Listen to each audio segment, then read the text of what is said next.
A crossover edition with Locked On Bruins as Bruce Cassidy returns to Boston for the first time since he was fired last spring. Your Locked On Golden Knights, your daily podcast on the Vegas Golden Knights, part of the Locked On Podcast Network. Your team every day.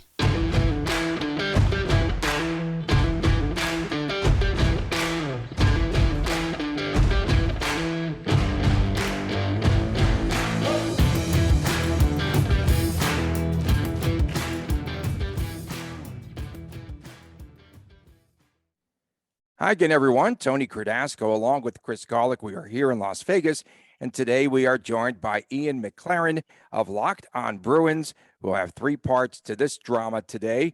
In the first segment, we will talk about the Bruins, and myself and Chris will ask Ian some questions about Boston, and then he will flip the script. He'll ask us in segment number 2, and then we will have our predictions in the third round. Hi again, everyone, and we appreciate you all tuning in. Bruce Cassidy, big news today. It's a big day, returning to Boston as the Golden Knights meet the red-hot Bruins, who now have 20 wins on the season at TD Garden Arena tonight. Cassidy fired after going 245, 108, and 46, made it to the 2019 Cup final. And Ian, first of all, welcome to the show. And Cassidy made the playoffs in each of his, 8 seasons there in Boston. Has the team moved on from what we saw and the firing and everything else and all that drama? What type of reception will we have tonight for Bruce Cassidy? And will there be a tribute video to welcome him back to Boston? I mean, I would certainly hope so. First of all, nice to chat with you guys again. I think we talked last when Bruce Cassidy was fired and then quickly hired by Vegas within a week, I think it was. And, I think it should be a pretty warm reception for Bruce Cassidy. Many fans were pretty against the decision to fire him in the first place. And of course, he was incredibly successful behind the bench, leading the team to the Stanley Cup final a few years ago. So I would hope that there would be a tribute video and an opportunity for the fans to give him the welcome back that he deserves. Does Cassidy have the relationship with the players where before the game and after the game, they're going to be stopping him in the back room and saying hello and exchanging pleasantries? Hey, how have things gone? Good to see you. Or is it going to be kind of, does he have that relationship still?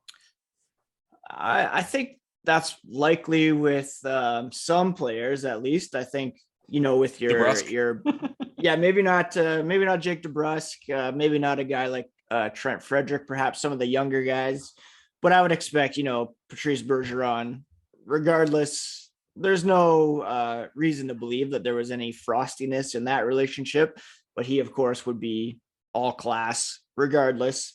So I'm sure he'll take some time to chat with Bruce, Brad Marchand, likely some of those veteran guys.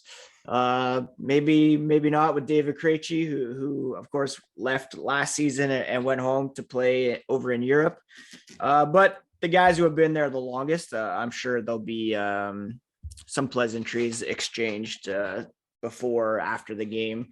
Maybe Zdeno Chara will be in the building. He played in an alumni game with the Bruins over the weekend. So I'm sure he might pop by and say hello as well.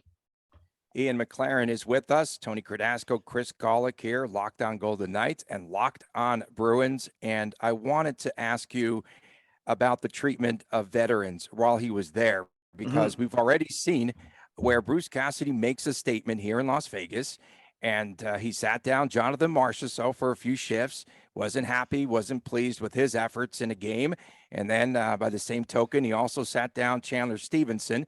So I wanted to ask you about how he treated the veterans and how many times did you see him make a statement there while he was the head coach in Boston?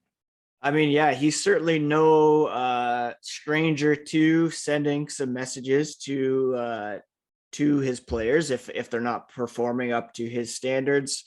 I can't say we saw it as much with established veteran players in Boston. Of course, you already mentioned Jake DeBrusk. We saw that fairly frequently with him taking a seat spending a game or 2 or 3 in the press box. Some of the younger guys, those messages would be sent to. Not as much with, obviously you're not going to scratch a Bergeron or a Marchand, but he always kind of toes that line between being a player friendly guy relating to the players, but also sending that message if guys weren't playing that 200-foot game that he wants to see out of them. So yeah, it's when you play that game as a coach, you're always risking alienating players. It reportedly happened to some of the younger guys in Boston, but not as much with some established veterans. We didn't really see that as much, I don't think.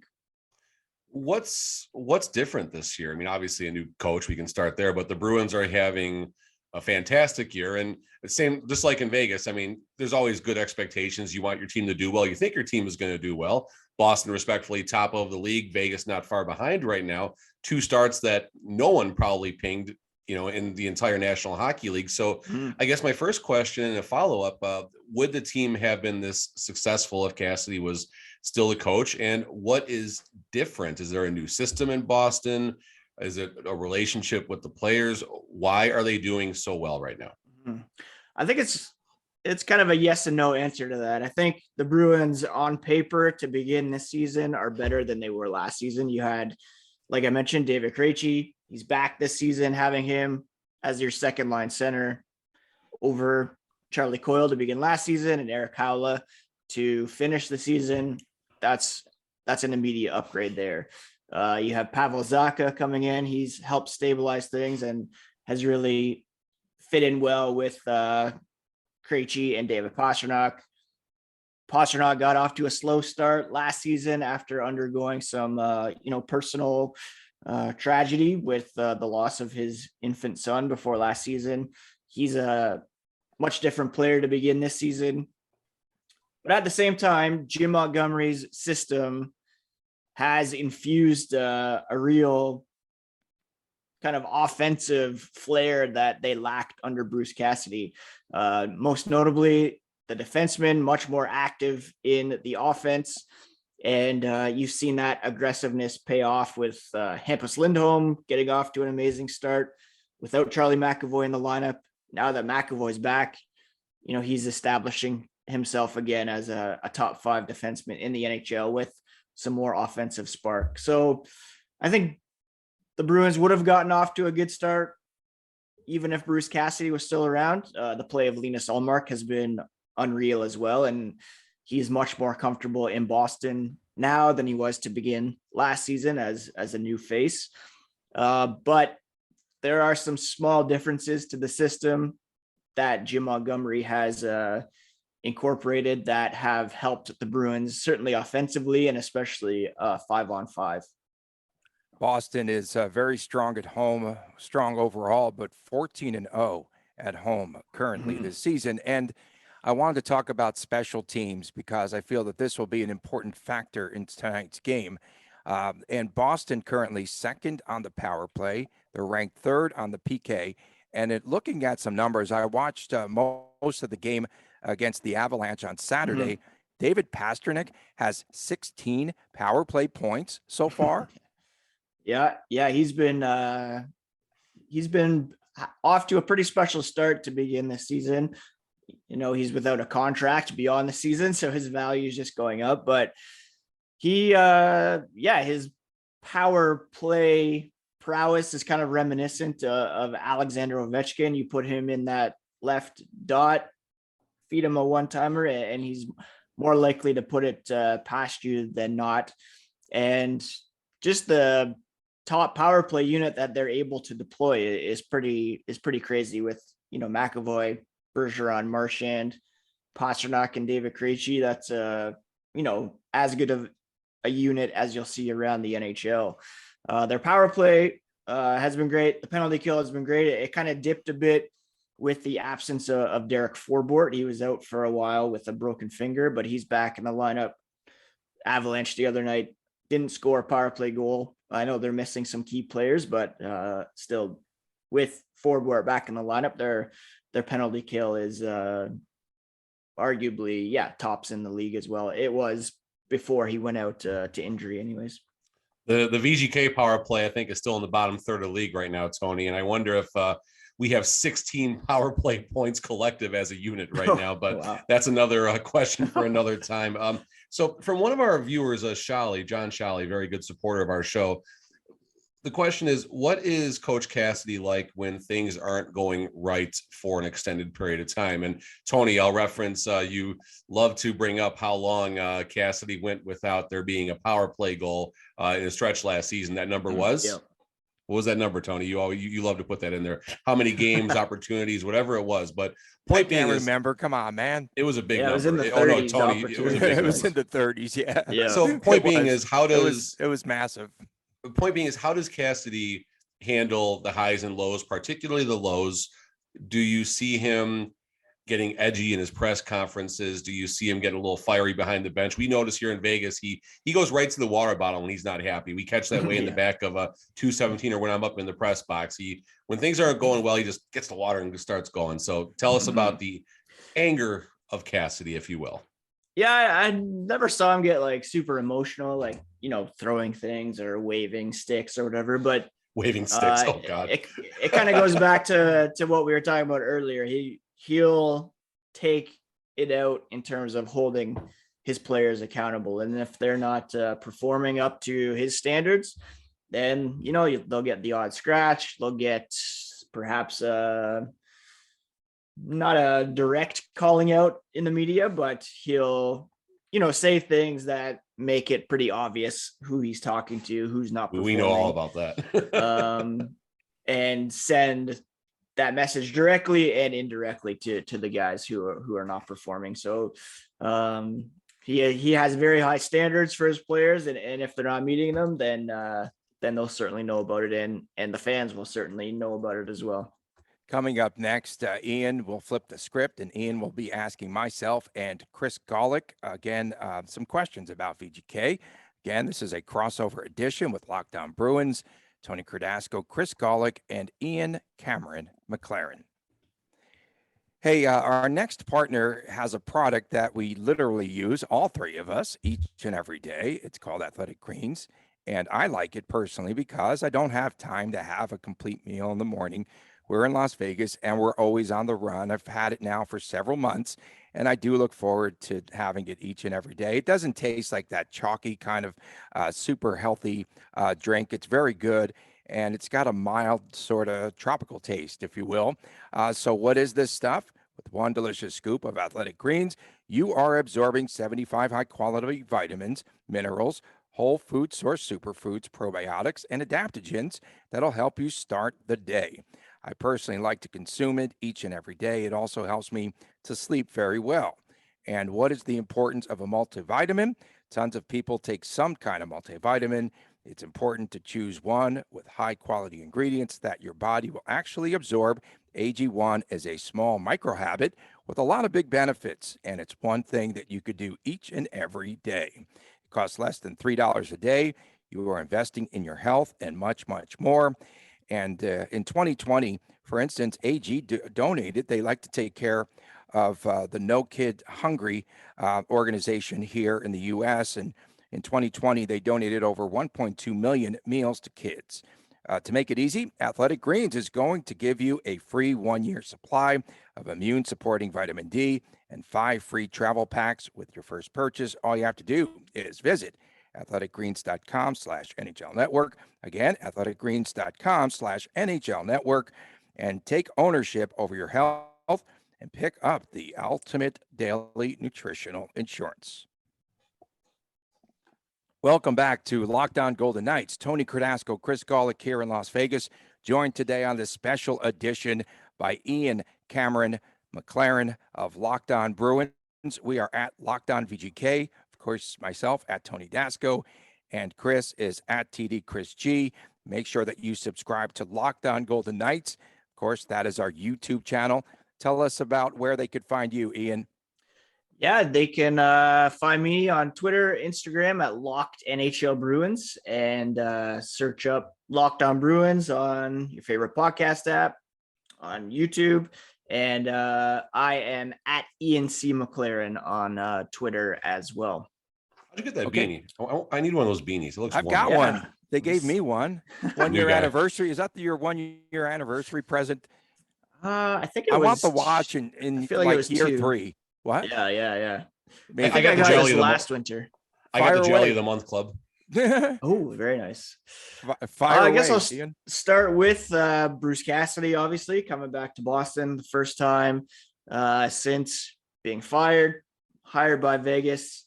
What kind of impact has he had on the organization so far? Have you seen differences in how things are handled on the ice, off the ice, and yeah, just your first impressions of Bruce Cassidy as head coach through the first 20 something games here? I'll go quick and then I'll toss it to Chris, but it's an age of accountability. When the VGK got rid of Max Pacioretty, he talked about lack of accountability here in Las Vegas. And that to me is the number one difference with this organization this year, Chris. I was at a food truck on Saturday morning, and it said it takes a while for the food to get cooked. Trust the process. It said. I swear to God, it said trust the process on it. But anyway, sorry, Ian. We're already going off the rails in segment 2. We have a guest on the show. So to parlay a little bit, Vegas term, to parlay on what Tony's saying, accountability and clarity. I really feel like we as fans, as media, have a better perspective on what the team is like behind closed doors.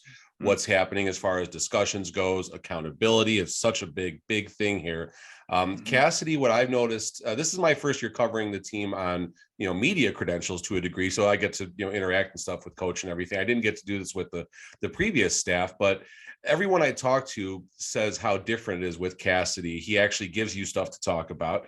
He's just seems very human in the sense that he will go in great depth when he answers your questions in the post-game scrums and things like that. He doesn't he'll give you a 90-second answer while basically staring directly at you and work in the room like that. And that certainly just shows you his interactions with the players and how he handles his, personal relationships and such. And it's been a breath of fresh air. Pete DeBoer gave us none of that as fans or media. It was always, kind of a happy-go-lucky. Everything is good, but you really never got a pulse on things.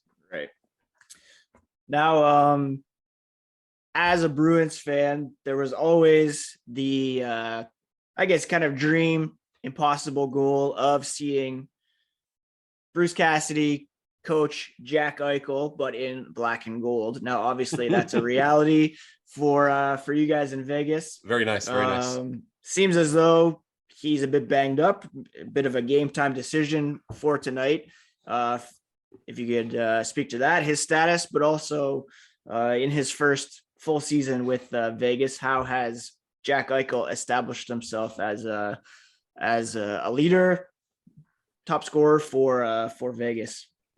I think it all started over the summer when he, Coach Cassidy and Jack Eichel met in Cape Cod, and they had a discussion, and you could tell from the get-go that Cassidy wanted to set a new standard for Eichel. He knows that he's got that talent. He's trying to draw as much as he possibly can out of him. The one thing that we've noticed, and Cassidy also had mentioned, right, Chris, about the way that Eichel has more or less improved defensively and getting out of the zone defensively and starting the rush. And he has 29 points total in 26 games. He's phenomenal. He's the leader of this team. I think we're seeing a different level currently of Jack Eichel. Now, he did skate off the ice. It was a non-contact injury. He's got a leg injury of some sort. And after he left the ice in the game against Detroit the other night, he never returned. They're saying that he's day-to-day. We're finding out one thing about Jack Eichel. He is a gutsy competitor. I mean, a lot of people might have thought he was soft or something else and a distraction in the locker room and all of that. I'm telling you, he's been nothing but a hero for this team and a leader. I really do believe he's one of the leaders. And he played last year. I went to the Florida game, and he broke his wrist, came back and played again. Does not miss any time. So I think whatever it's going to take, he'll probably try. He's going to make an effort to be on the ice in the game tonight, no matter what that injury is. And then we also saw he got hit by a puck on a slap shot. So now he's got that full face guard on. It's like a bubble mask or whatever. And so he doesn't care. Like he'll come back, he'll rally, he'll play hard. I still say by far, he's the best player on the ice at any given time for the VGK. Chris? I think it was just a thumb, Tony, before someone else grills you right now. But either way, definitely he is a It was warrior. a thumb. Okay, man. It was a thumb. It was a thumb. It was a thumb. Wrist, hand, thumb. Yeah, it's Okay. all It's all connected. It's all connected. Lower body, or it'd be upper body, hands up or hands down. But either way, yes, Jack Eichel is a warrior, and Eichel is going to do whatever he can to get out there for tonight's game. Yeah, and I think an extra spin here. The team rallied around Jack Eichel so much when they were in Buffalo, and obviously he had the hat trick, and that was just a phenomenal game to watch. Right. And I really think the same emotional connection will be there tonight for the team wanting to get this win for Cassidy. You have the best home team and I believe the best road team. VGK, I think, is 11-2 on the road or something like that. Wow. Now, Tony, we're in that same ballpark right now. It says wrist hand 11-2, 11-3, 10, whatever it is. It's all the same. But point being is, things are going extremely well for this team. Jack Eichel is a huge part of that. He's greater than a point per game pace. People thought I was nuts when I handicapped him at 90.5 points over under, and I think he's going to flirt with 100. This injury pending right now, of course. So, dude's a warrior. We are extremely fortunate to have him. And like Tony mentioned, he's getting PK one time right now. He's out there on the kill, something you didn't see a lot of in his time with Buffalo. And Cassidy, I think Eichel was the first call out in the media when Cassidy was hired, if I'm not mistaken. I say call out, just excited to get with him and challenge him and, to elude Tony's meeting and things like that. So right. It's all good for Eichel. Hopefully he's out there tonight. Yeah. It would be a much more entertaining game for sure if he's out there. One of the questions coming into the season for Vegas was, of course, the goaltending situation with Robin Leonard going out for the season. One of Bruce Cassidy's strengths in Boston was getting the most out of his goaltenders, knowing how to read when to give a guy a start and when to sit him. Logan Thompson right now, arguably in the Calder Trophy conversation, if not a front runner. Matty Beniers pending in Seattle. What's Cassidy's impact been on the goaltending situation, and is his kind of ask for a 200-foot game helping settle Logan Thompson as well, helping him with his game? I'm going first, Tony. I'm going first. Cassidy has the perfect system worked out for the goaltenders. You ready? Aiden Hill starts on Saturdays. Logan Thompson starts the rest.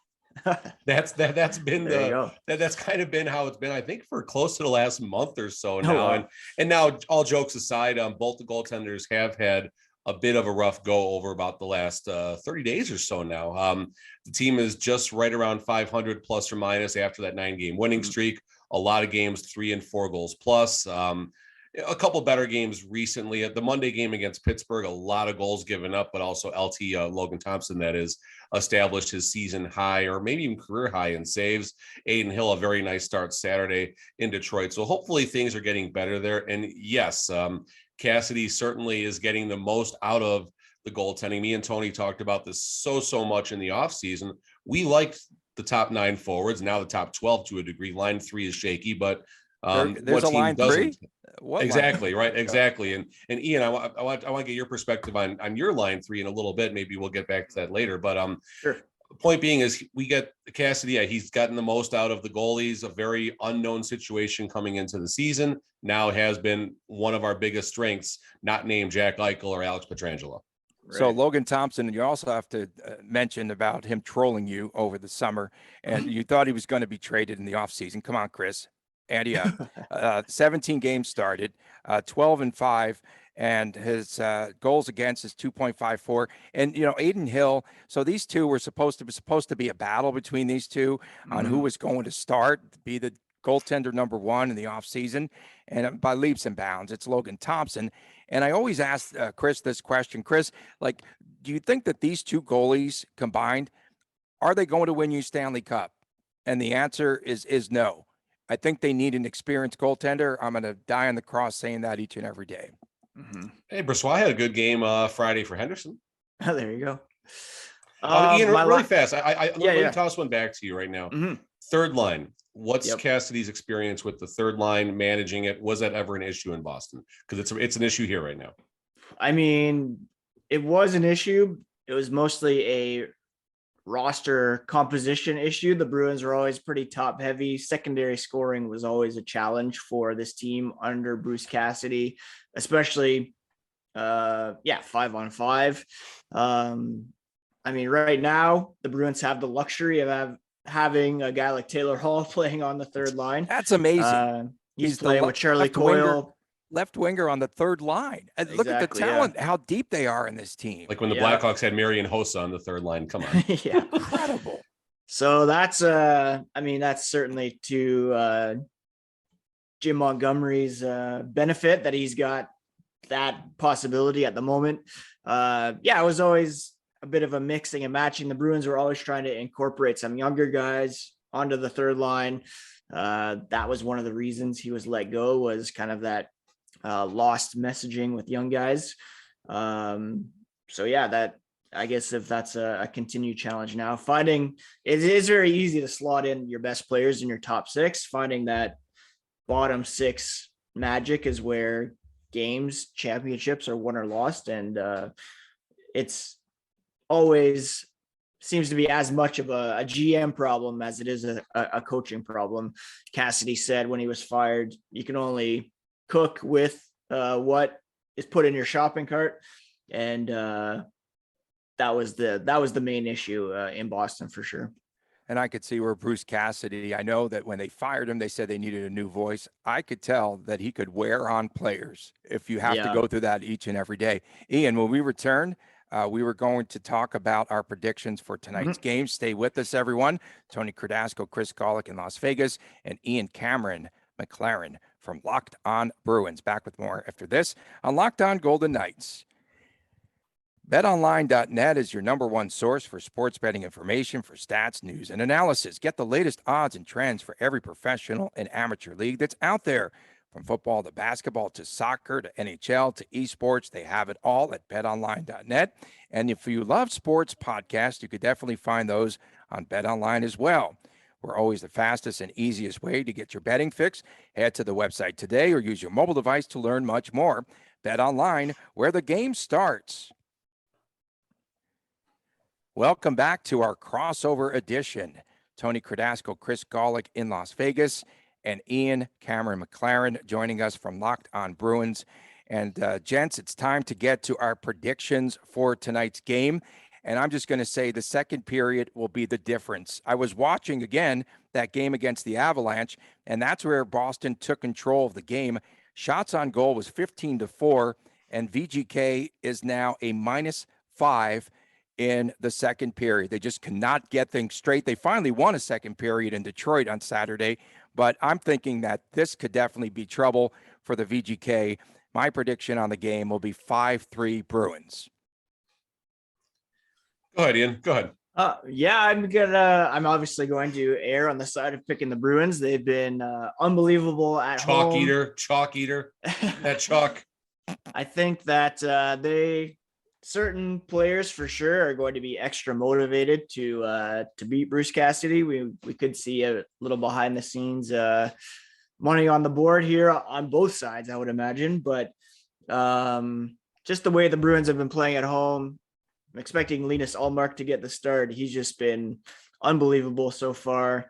The penalty kill, power play, I think special teams will be the difference if the Bruins can get some early penalties called for Vegas and capitalize on those. 5-3 seems reasonable. I'm going to go 4-1 in this one. So what we know, well, first of all, Boston is a -188 tonight.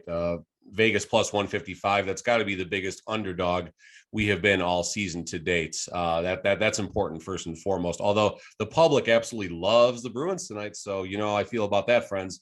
VGK is giving up 4 goals tonight. No Pietrangelo. I think Boston is going to score tonight.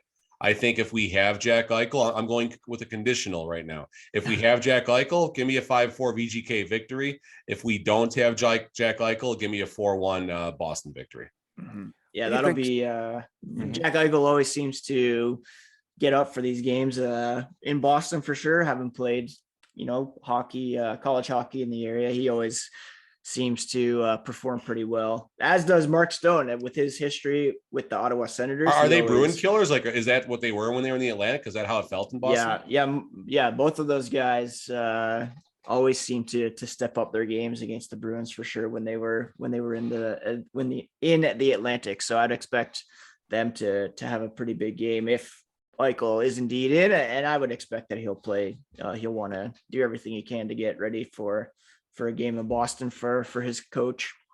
It's Tony, also the Atlantic doesn't have a sponsor. What do we call the Atlantic? Because they chalk up that I forgot. Yeah, I He forgot chopped what it it between was. Canada and Tony Oh, yeah, loves the calling it Visa. the Honda West still. He loves Yeah, calling it it is. the Honda West. It is the Honda West. Scotiabank North. Was it I Scotiabank? forgot about that. It was Yeah. Scotiabank. Yeah. I think so, That's yeah. exactly it.